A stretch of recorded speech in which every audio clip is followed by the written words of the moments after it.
sip and converse. Let's sip and converse. Let's talk about it. Sip and converse.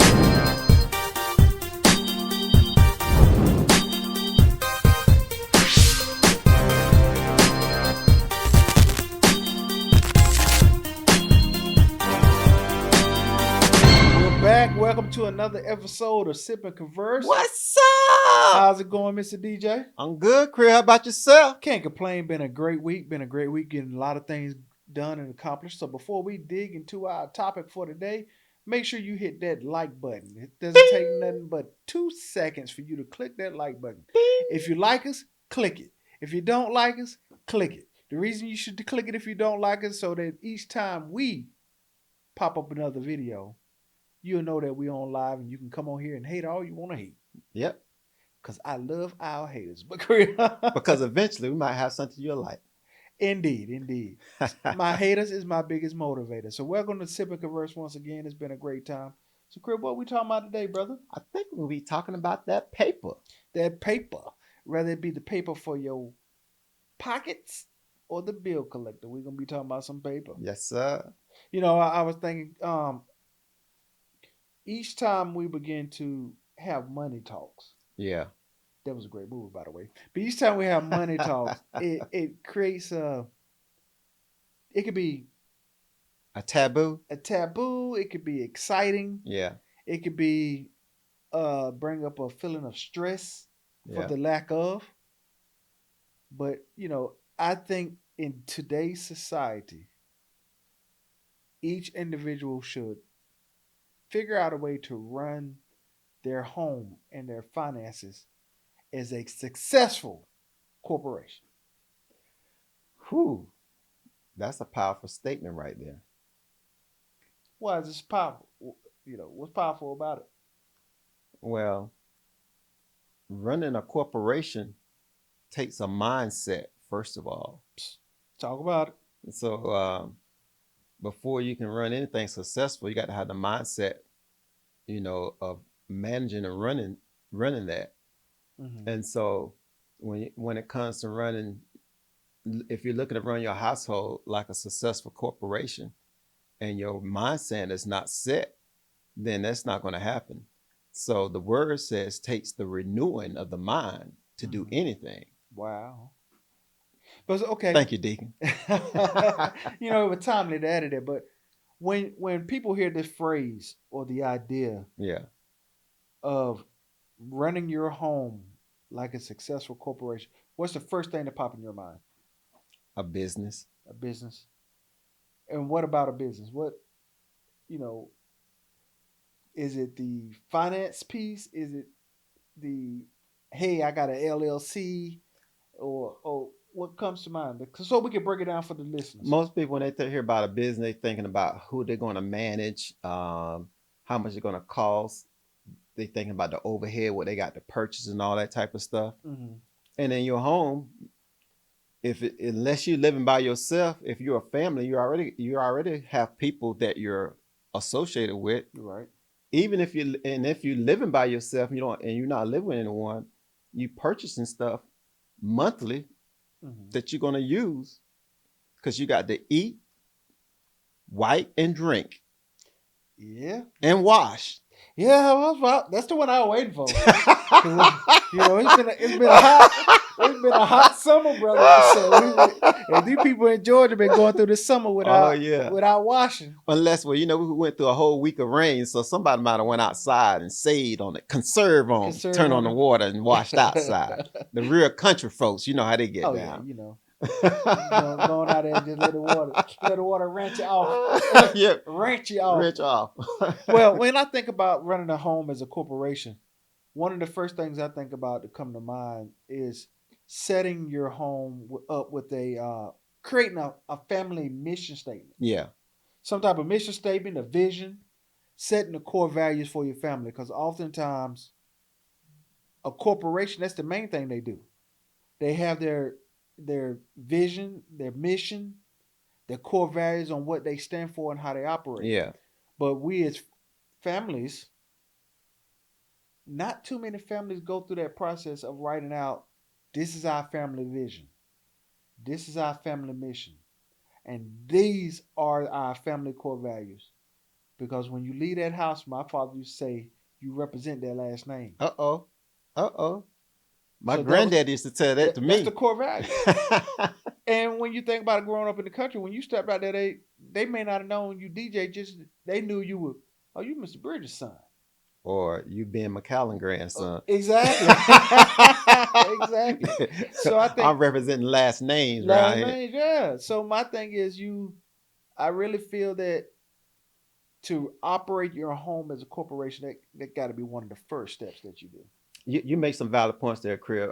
This is something that Tanya and I we implemented in our household several years ago. Every year, right around October, November, we're outlining our goals for the next calendar year. That happens to be in line with a lot of corporations. Yep, we're outlining, and I got that. It's not something I thought of on my own. Mm-hmm. That I'm proud military. That's what the military does. They setting their goals in September, October, what they're gonna do the next following year. Mm-hmm. So, huh, if this what the military is doing, it works for them.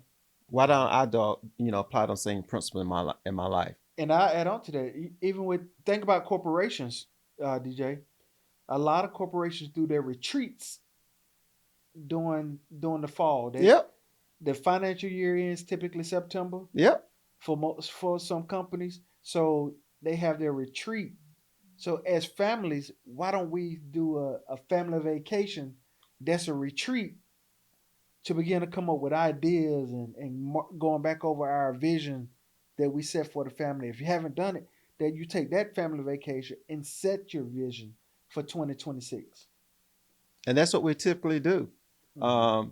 Last year we took it was well, not say it was a business trip, but it was a business slash retreat trip. We went to San Diego for a whole week, 7 days. Mm-hmm. Um, this year our trip is a little earlier than normal what we do. But like I was saying earlier, every year around October, November, we planning what we're doing the next year. We're planning our budget. We're planning what trips we're going to take. We're setting our goals for each quarter, what we want to achieve financially, Mm-hmm. physically, spiritually, what we're going to do with families, what we're going to do with charity. Because charity, they will come at you every day, all day, All day. and I have no problem to let them know we have given for the year. Mm-hmm. And if the Lord moves me or move us to give more, we'll do that. But you have to, set yourself up ahead of time because you can overspend You and can overgive. overgive. You can do that. And so those are things that's by doing that we have set our home up as though we're running a corporation at home. So I know you said y'all take that time of the year to plan for the next year. Yes. During that time frame, do you? Let me rephrase this question. Setting your time up for the following year, what other steps do you take? Do you review your old year? Absolutely. Absolutely. Okay.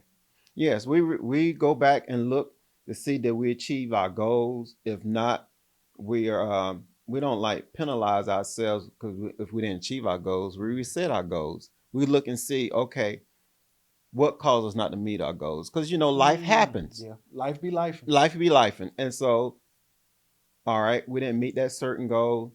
Let's if is it feasible for us to reset this goal this year? If it's not, then we put that goal back on and approach it at a different time. Mm-hmm. I run marathons, so I set what time of the year, what marathons I want to run for the next following year. We plan all those things then, Mm-hmm. and lets us know how we're going to train, uh, what type of training regimen we're going to have for the next year, so we can stay in great shape and enjoy life too as well. And then for my family, we look at the yearly budget. Yep. So we're like, okay, where do we fall short, or what line item in our yearly budget took us over the hump? What set us back? What unexpected prime example? Outside in the yard the other week, tree man drives by and he stops, come out, hand me a card. I'm like, okay, appreciate it. I said, can I get a quote? I just want to trim up these lower branches here on this big oak we got. Yeah. Needless to say, he was like, what about that dead tree right there beside the house? I'm like, what dead tree? I don't even see the dead pine. So he was like, that was so now I'm looking up about 30, 40 feet in the air and I see the top of the dead pine. Mm. I'm like, go ahead and give me a quote on that. He like, to trim these branches, do that, it's gonna be about 3,000. I was like, good sweet baby Jesus. You pull out your front pocket? No, I didn't. I told him, we gonna let this tree stay right here for right now. So then, we waited a little longer. Another guy had him come give me a quote, $3,800. I was like, yeah. So then when the CFO one night woke up in the middle of the night, we're like, we need to take care of that tree. I said, all right. So call another person. He come through. And here's a tip. So I'm outside with the guy. He's telling me, he was like, we can do it for $2,500. I said, well, let me talk it over with my wife. So I call her on the phone in front of him. I said, hey, he said it'll be $2,500. It'll be this right here. She's like, no, tell him we'll do it for $15 today. So I was like, sir, my wife said, we'll do it if you do it at $1,500. He was like, we won't worry about that. We'll do that. I was like, yeah. He's like, just do a $500 deposit. We'll be back. Got him locked in. But it took a communication between myself, the CEO, and with the CFO. Because, we men, when we married, we talk junk when our wife ain't around. But when she call it, we be quiet.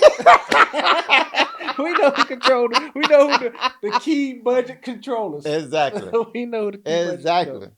So not only do that's step one, having some type of family mission, vision, statement, and core values.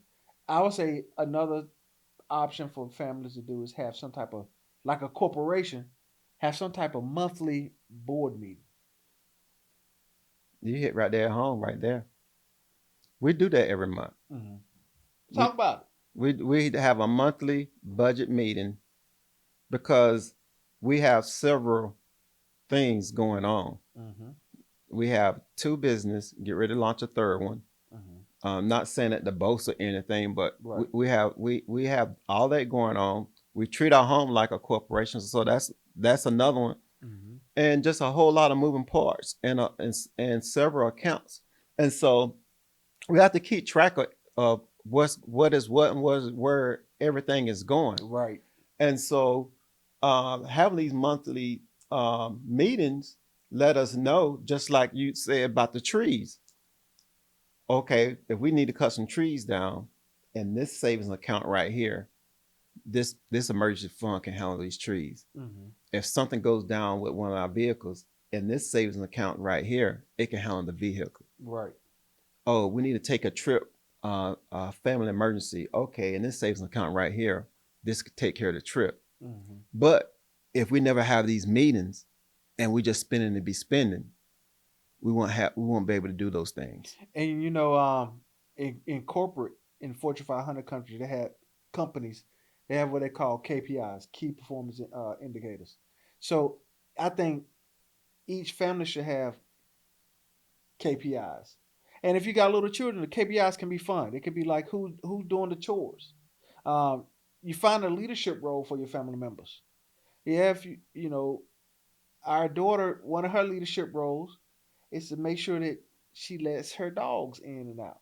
Okay. And then that she does her chores, and we factor in her for job duties in the crib because she loves Robux. Okay. So she can play Roblox. So in order to earn Robux, you got to do chores. Yes. So now she'll be like, "Don't worry, I'll wash the dishes." So she's washing dishes. She let the dogs out on a regular basis. She always comes out, "Dad, is there anything else I need to do?" And then, oh my! Just like any corporation, when Friday comes, she waiting for that paycheck. She waiting to get paid because Daddy, you know what today is? It's Friday. Look, is she what? Is she? Does she have a Zelle account or Cash Out, or she want her? She want her hard paper. She want her hard paper. She want that paper put in her piggy bank. It's unique that you brought up Mia understanding how she's not entitled, but she wants to earn her pay. And so one of the things I want to bring up to our audience by asking this question: Mm-hmm. uh, the average American really don't understand the value of a dollar because the average American don't travel outside of the country. Right. I didn't understand the value of the dollar until I joined the military Mm-hmm. and got stationed outside of the country. We as Americans really don't know the value of the dollar. And I know you're big into trading and you're studying it on a daily basis. Uh, if you could, if just I know that could be a 3 or 4 hour class, but if you can just talk about a little bit how important it is for us to really understand the value of our dollar has as it affects around the world. Um, I would say make a suggestion for folks that are wanting to get into investing, wanting to trade, wanting to do business. Start off with the basics. It's a great YouTube video out there. This titled "How Money Works." It's an animation, Yes. and I think it's important to revisit it because they oftentimes schools don't teach how money works. You know, if I ask people how do government get their money, most people gonna say they print it. True, they go in there and print it.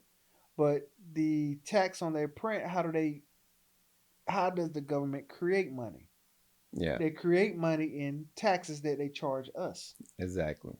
So you gotta go through the steps of learning how money works to get a firm foundation. Okay, this is what's going on. Now you see when various political people do different things to budgets and interest rates and taxes, how that affects your family.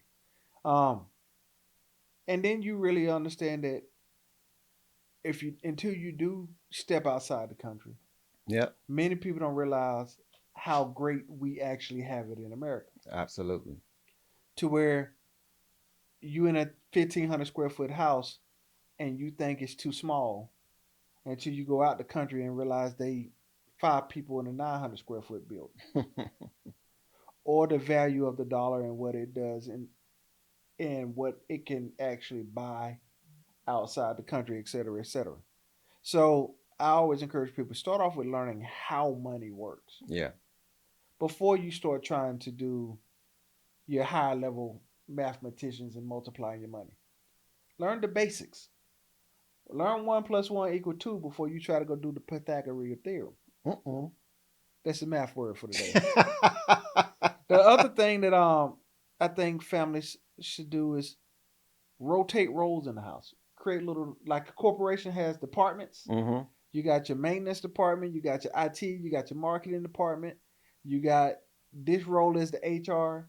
Kind of set your house up to be have roles.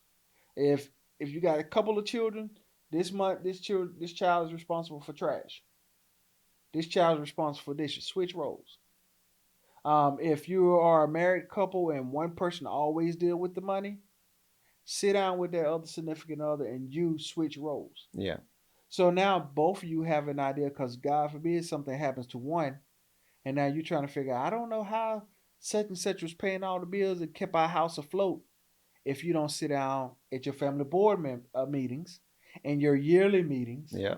to figure out, okay, how are you paying these bills? I know how much you make. I know how much I make.